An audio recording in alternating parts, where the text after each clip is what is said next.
especially young people, because this is your future. सरकार भी यही प्लान कर रही है, लेकिन सिर्फ अपने तो एमपी में सबको 3 साल टाइम मिलेगा। कलमा क्या होता, कलमा का सर्च या फिल्म इंडस्ट्री अगर किसी के नाम से जाना जाता है, I mean, he's the biggest star India has ever seen. Exit polls की चर्चा में मीडिया ने फिर से भाजपा को सब जगह बहुमत दिला दिया है, जैसा कि उन्होंने इससे पहले 2024 और 2021 के चुनावों के बाद दिखाया था, और बाद में असली रिजल्ट आने पर बोलती बंद हो गई थी। इस बार भी 5 राज्यों के विधानसभा चुनावों के दूसरे फेज के मतदान पूरा होते ही ईवीएम सील हो गई हैं। असल नतीजे 4 मई को आएंगे, लेकिन एग्जिट पोल्स पहले ही आ चुके हैं। ज्यादातर पोलस्टर्स के मुताबिक असम और पश्चिम बंगाल में भाजपा, पुडुचेरी में एनडीए, तमिलनाडु में डीएमके और केरल में कांग्रेस वाला यूडीएफ आगे दिख रहा है। पश्चिम बंगाल की 294 सीटें, बहुमत 148 में एग्जिट पोल्स मिक्स्ड हैं और मुकाबला बेहद कड़ा दिखाया जा रहा है। कई एजेंसियों ने भाजपा के लिए पहली बार सत्ता में आने का अंदाजा लगाया है। हालांकि पीपुल्स पल्स ने टीएमसी को 177 से 187 सीटों के साथ साफ बहुमत, और जनमत पोल्स ने भी टीएमसी की लगातार तीसरी जीत का अनुमान जताया है। एक्सिस माई इंडिया और टुडेज चाणक्य ने बंगाल के लिए एग्जिट पोल जारी नहीं किया। एक्सिस ने कहा कि सर्वे में काफी लोग जवाब देने से मना कर रहे थे, इसलिए उन्होंने सावधानी बरती। अब बात करते हैं तमिलनाडु की। 234 सीटों वाली तमिलनाडु में सबसे बड़ा सरप्राइज एक्सिस माई इंडिया का पोल है। एक्टर विजय की नई पार्टी टीवीके को 35% वोट और 98 से 120 सीटें मिलने का अनुमान है। अगर यह सही हुआ तो टीवीके तमिलनाडु की राजनीति में नया चेहरा बनकर उभरेगी और डीएमके अलायंस को पीछे छोड़ सकती है। डीएमके अलायंस को 92 से 110 सीटें मिलने का अनुमान है। ज्यादातर पोल्स डीएमके की वापसी दिखाते हैं, लेकिन एक्सिस का आंकड़ा फेरबदल की खबर भी बता रहा है। केरल में यूडीएफ की वापसी हो सकती है। केरल में भाजपा का सुपड़ा साफ होता दिखाई दे रहा है। 140 सीटों वाले केरल में कांग्रेस की गाइडेंस वाले यूडीएफ की सत्ता में वापसी का अनुमान है। एग्जिट पोल्स के मुताबिक केरल में भाजपा को बहुत बुरी शिकस्त का सामना करना पड़ सकता है। भाजपा का केरल को यूपी, बिहार बनाने का सपना एक बार फिर चकनाचूर हो सकता है। असम में भाजपा की भारी जीत के आंकड़े दिखाए जा रहे हैं। असम में सत्तारूढ़ एनडीए यानी भाजपा, एजीपी, बीपीएफ भारी बहुमत के साथ वापसी कर सकता है। असम में एनडीए 88 से 100, कांग्रेस को 24 से 36 सीट्स मिलने का अनुमान है। ऐसे ही पुडुचेरी में एनडीए लगातार दूसरी बार जीत रहा है, ऐसा एग्जिट पोल्स दावा कर रहे हैं। पुडुचेरी में एक्सिस माई इंडिया के मुताबिक एनडीए को 16 से 25 सीटें मिलकर लगातार दूसरी सरकार बनाने का अनुमान है, जबकि कांग्रेस अलायंस को 6 से 12 सीटें मिल सकती हैं। असली रिजल्ट आने से पहले खबरें ये भी हैं कि पश्चिम बंगाल में तो टीएमसी का ही परचम एक बार फिर लहरा सकता है। ये अनुमान और कोई नहीं बल्कि भाजपा का अपना सर्वे करने वाला हैंडल नेशन विद नमो आंकड़े दिखा रहा है। नेशन विद नमो का एक सर्वे पेपर लीक हो गया है, जिसमें उनका कहना है कि पश्चिम बंगाल में टीएमसी के आसपास कोई नहीं है। पश्चिम बंगाल में ममता दीदी की सरकार 217 से 225 सीटें जीतकर एक बार फिर इतिहास दोहरा सकती है। सोशल मीडिया पर चल रहा है कि एग्जिट पोल्स फ्रॉड होते हैं, फेल होते हैं। बंगाल को लेकर आप कोई भी अनुमान नहीं लगा सकते। साथ ही साथ लोगों ने कहा, गोदी मीडिया तो संबित पात्रा को तमिलनाडु का नया चीफ मिनिस्टर बनाना चाहता है। साथ ही साथ खबर निकलकर आ रही है निकोबार आइलैंड के हवाले से। विपक्ष के नेता राहुल गांधी ने मोदी सरकार के खिलाफ गंभीर आरोप लगाए हैं।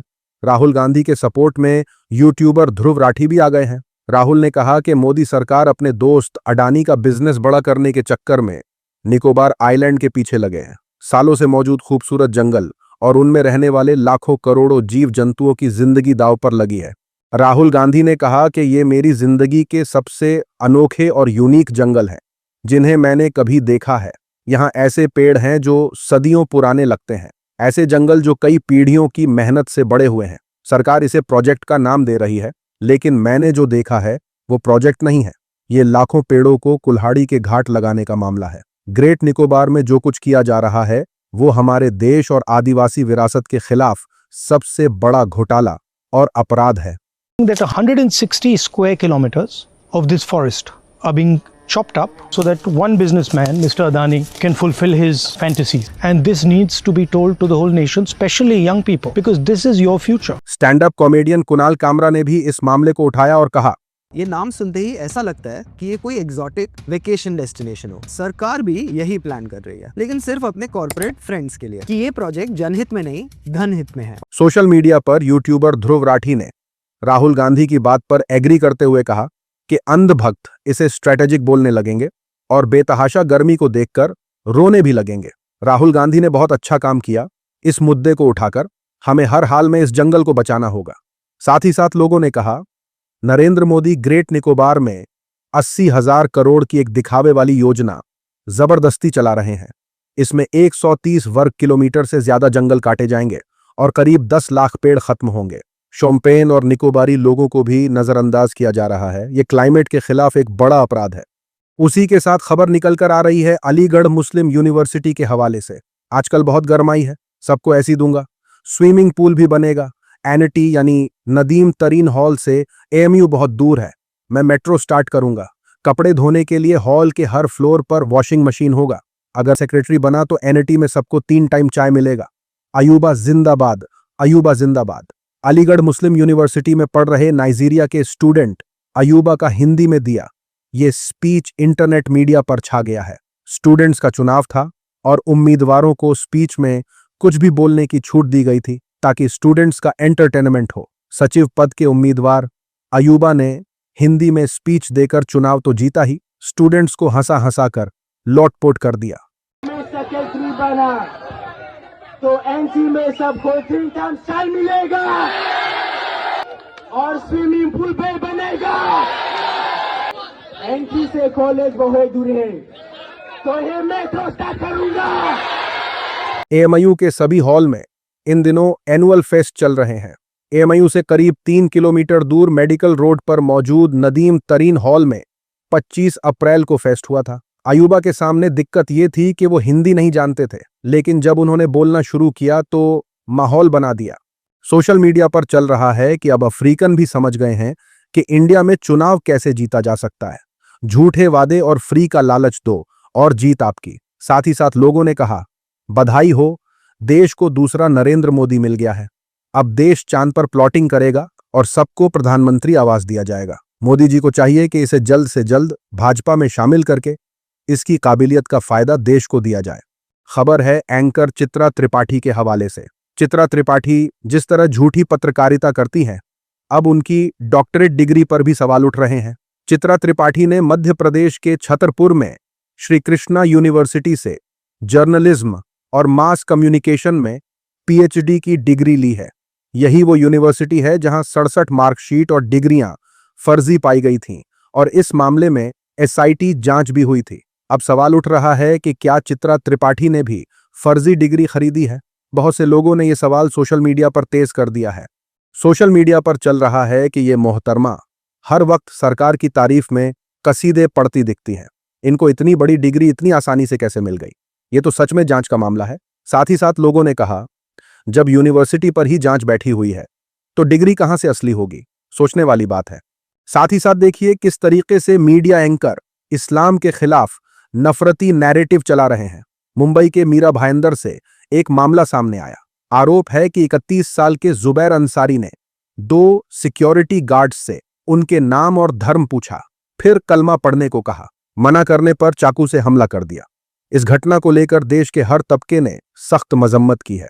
मुसलमानों ने भी इस मामले में जांच की मांग की और दोषी को सख्त सजा देने की बात कही। ये किसी मीडिया वाले ने नहीं बताया, लेकिन एंकर अंजना ओम कश्यप अपने शो में बता रही हैं कि गूगल पर कलमा शब्द सर्च में तेज उछाल आया है। गूगल पर भारत के लोग सर्च करने लगे कलमा क्या होता। कलमा का सर्च कितनी बार हुआ है? सोशल मीडिया पर चल रहा है कि किसी को मारने से पहले उससे कलमा पढ़वाना गलत है और किसी को पीट पीट कर मारने से पहले जय श्री राम बुलवाना भी उतना ही गलत है। पिछले 14 सालों में ऐसे कई मामले सामने आए हैं।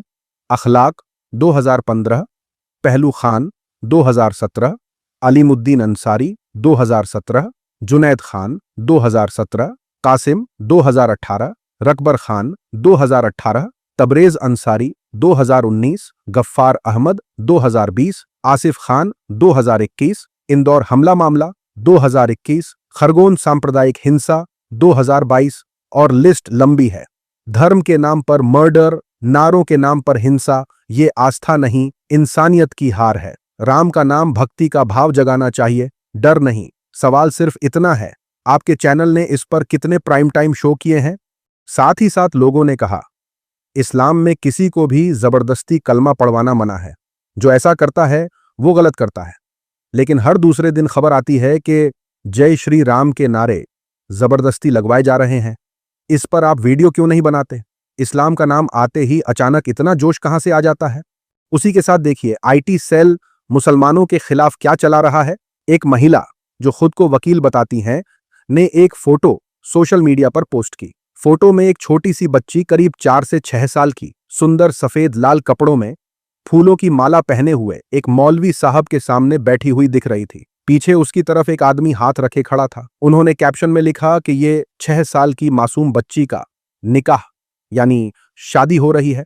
उन्होंने इसे जुल्म बताया और हिंदुस्तान में ऐसे रिवाजों को बर्दाश्त न करने की बात कही। ये पोस्ट तेजी से वायरल हो गई और कई लोग इसे शेयर करके मुसलमानों के खिलाफ गुस्सा फैलाने लगे। लेकिन असली सच्चाई ये है कि यह निकाह बिल्कुल नहीं था। ये बिस्मिल्लाह खानी या बिस्मिल्लाह सेरेमनी नाम की एक खूबसूरत रस्म थी। मुस्लिम परिवारों में, खासकर भारत, पाकिस्तान और बांग्लादेश में, जब बच्चा, लड़का या लड़की 4 से 5 साल का होता है तब ये रस्म की जाती है। इसका मतलब होता है बच्चे को पहली बार कुरान पढ़ना सिखाना शुरू करना। बच्चा मौलवी साहब के सामने बैठकर बिस्मिल्लाह कहकर कुरान की शुरुआती आयतें सीखता है। ये शादी नहीं बल्कि दीनी तालीम शुरू करने की खुशी का फेस्टिवल जैसा होता है। इस मौके पर बच्चे को अच्छे कपड़े पहनाए जाते हैं, माला पहनाई जाती है, मेहमान आते हैं, दुआएं की जाती हैं और तोहफे दिए जाते हैं। मोहम्मद जुबैर ने इसी फोटो को शेयर करके सच्चाई बताई। उन्होंने महिला वकील कल्पना श्रीवास्तव को बताया कि पीछे खड़ा आदमी बच्ची के वालिद हैं। उन्होंने ओरिजिनल पोस्ट भी दिखाई जिसमें साफ लिखा था कि ये बिस्मिल्लाह सेरेमनी है। सोशल मीडिया पर चल रहा है कि बच्चों के बारे में ऐसी घटिया सोच वकील की तो नहीं हो सकती। इनका यही पैटर्न है, पहले झूठ फैला दो फिर डिलीट करके भाग जाओ। साथ ही साथ लोगों ने कहा, इसीलिए कहा जाता है कि अपनी फैमिली के पर्सनल फोटो सोशल मीडिया पर मत डालिए। कल्पना श्रीवास्तव जैसे लोग उसका गलत इस्तेमाल करते हैं। खबर निकल कर आ रही है बिहार से। बिहार में एक मुस्लिम औरत की जान लेने के बाद अपराधी का स्वागत देखकर लोगों का गुस्सा फूट पड़ा है। बिहार के मधुबनी में रोजा रख रही मुस्लिम महिला रोशन खातून को भीड़ ने बेरहमी से पीटा। उन्हें पानी मांगने पर शराब और पेशाब पिलाया गया जिससे उनकी जान चली गई। मेन आरोपी गांव के प्रधान के बेटे मगनू सिंह अब जमानत पर बाहर हैं और कुछ लोग उसका स्वागत कर रहे हैं। रोशन खातून के साथ ये मामला उस वक्त हुआ जब वो रोजा रखे हुए थीं।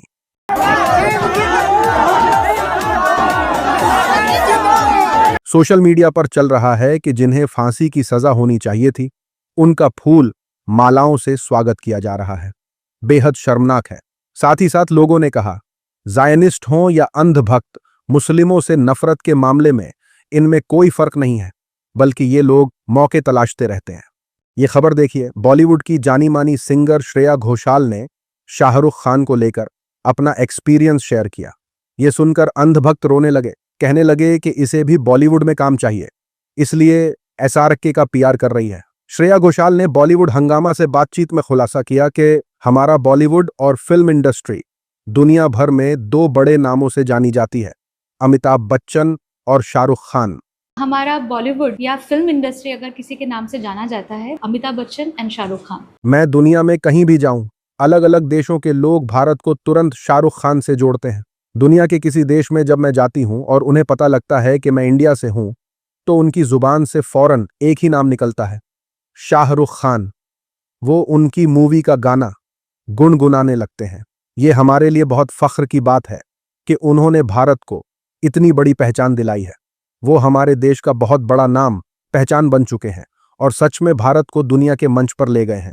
You're from India, Shahrukh Khan, we know Shahrukh Khan. कुछ होता है। He has taken India to the global. Social media पर चल रहा है कि रात देर से रेस्टोरेंट से निकलते वक्त एसआरके ने अपने बॉडीगार्ड से उस गरीब आदमी की मदद करने को कहा जो बहुत देर से बाहर भूखा बैठा था। सोचिए, एक तबका ऐसे इंसान के बारे में बद्दुआ करता है जिसे इतने लोगों की दुआएं मिली हुई हैं।